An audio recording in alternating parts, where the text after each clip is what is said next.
জুলাই ঘোষণাপত্র সংবিধানের মূলনীতি অন্তর্ভুক্ত বিষয়ে একমত নয় বিএনপি। 10 জুলাই 2025। জুলাই ঘোষণাপত্রকে সংবিধানের মূলনীতি অন্তর্ভুক্ত বিষয়ে একমত নয় বিএনপির। এ বিষয়ে দলটির স্থায়ী কমিটির সদস্য সালাউদ্দিন আহমেদ বলেন, ঘোষণাপত্রের পুরোটা না নিয়ে জুলাই আগস্ট ছাত্র জনগণ অভ্যুত্থানের চেতনাটুকু ধারণ করে স্বীকৃতি দেওয়ার জন্য চতুর্থ তফসিলে শুধু জুলাই অভ্যুত্থান 2024 আনা যেতে পারে।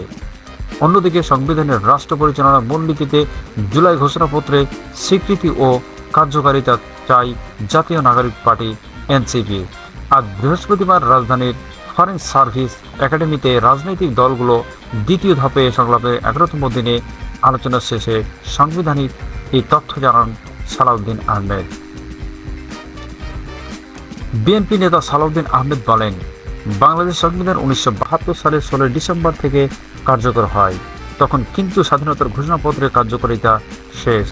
সেই ঘোষণাপত্রের চতুর্থ তফসিলে এসে স্বীকৃতি দেওয়া হয়।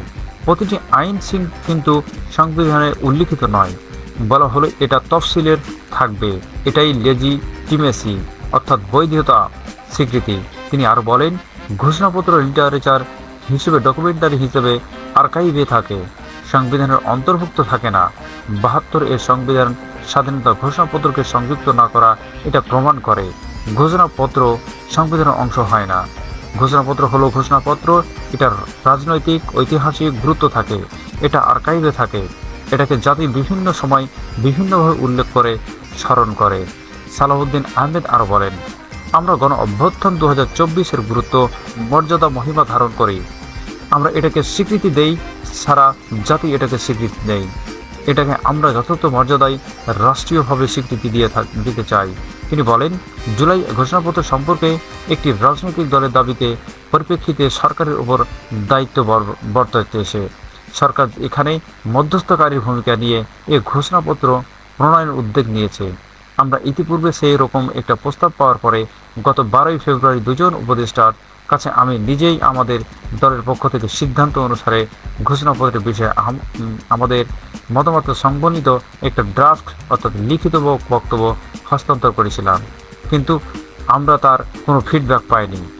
বিএনপি স্থায়ী কমিটি এই সদস্য বলেন, কয়েকদিন আগে সরকারের একজন উপদেষ্টা আমাদের মহাসচিবের অর্থাৎ মির্জা ফখরুল ইসলাম আলমগীরের সঙ্গে যোগাযোগ করে জুলাই ঘোষণাপত্র সংক্রান্ত করে তাদের একটা প্রস্তাব দিয়েছে। আমরা আগে যে প্রস্তাব দিয়েছিলাম তার কিছু কিছু বিষয় এটার মধ্যে অন্তর্ভুক্ত ছিল। আমরা দলের সর্বোচ্চ ফোরামের সঙ্গে আলোচনা করে একদিনের মধ্যে আমাদের দলের মতামত একটি ড্রাফট করে সরকারের সেই উপদেষ্টার কাছে প্রেরণ করেছি। এখন পরবর্তী সিদ্ধান্ত কী হয়, আলোচনা কী হয় সেটার জন্য অপেক্ষা করছি। বিএনপি জুলাই ঘোষণাপত্রকে চতুর্থ তফসিলে অন্তর্ভুক্ত করার পক্ষে জানিয়ে তিনি বলেন, আর্টিকেল 106 অনুসারে গঠিত অন্তর্বর্তী সরকারের নিয়োগ ও কর্মকাণ্ডের বৈধতা চতুর্থ তফসিলে যুক্ত করে বৈধতা দেওয়া যেতে পারে। বিএনপি বিচার বিভাগের তত্ত্বাবধায়ক সরকার ব্যবস্থার বাইরে রাখার পক্ষে বলে জানান সালাউদ্দিন আহমেদ। তিনি বলেন, বিএনপি তিনটি বিকল্প নিয়ে ভাবছে, যেখানে বিচারপতিদের কেবল শেষ বিকল্প হিসেবে বিবেচনা করবে। এসব প্রস্তাব এখনও দলের অভ্যন্তরীণ পর্যালোচনা রয়েছে। জাতীয় ঐকমত্য কমিশনের আগামী বৈঠক তা উপস্থাপিত করে হতে পারে। প্রধান বিচারপতি নিয়োগ নিয়ে সালাউদ্দিন আহমেদ বলেন, রাষ্ট্রপতির ক্ষমতা সীমিত করে আপিল বিভাগের জ্যেষ্ঠ 2 বিচারপতির মধ্যে থেকে কাউকে প্রধান বিচারপতি নিয়োগ দেওয়ার প্রস্তাবে প্রায় ঐকমত্য হয়েছে। যদি না সংশ্লিষ্ট বিচারপতির বিরুদ্ধে 96 অনুচ্ছেদের অনুযায়ী তদন্ত চলমান থাকে। বিএনপির এই প্রস্তাবকে সমর্থন করেছে, কারণ এটি নির্বিচারে নিয়োগের ঝুঁকি কমাবে। জরুরি অবস্থা সংক্রান্ত বিধানের বিষয়ে বিএনপির এই নেতা বলেন, সংবিধানের 141 খ ও 141 গ অনুচ্ছেদে সংস্কারের ব্যাপারে রাজনৈতিক দলগুলোর মধ্যে ব্যাপক ঐকমত্য হয়েছে, যেন এই ক্ষমতা রাজনৈতিক উদ্দেশ্যে ব্যবহার করা না যায়। অভ্যন্তরীণ গোলযোগ শব্দটি যুক্তিসঙ্গত ভিত্তি হিসেবে সরিয়ে দেওয়া এবং তার বদলে সাংবিধানিক সংকট, মহামারী ও প্রাকৃতিক দুর্যোগের মতো কারণ অন্তর্ভুক্ত করার প্রস্তাব এসেছে। আরও একটি প্রস্তাব হলো, প্রধানমন্ত্রী এককভাবে নয় বরং পূর্ণ মন্ত্রিসভার অনুমোদনের মাধ্যমে জরুরি অবস্থা জারি বিধান করা নিশ্চিত। সম্মানিত ভাইরা, এই ছিল আজকে আমাদের এই ভিডিওর মূল পর্ব।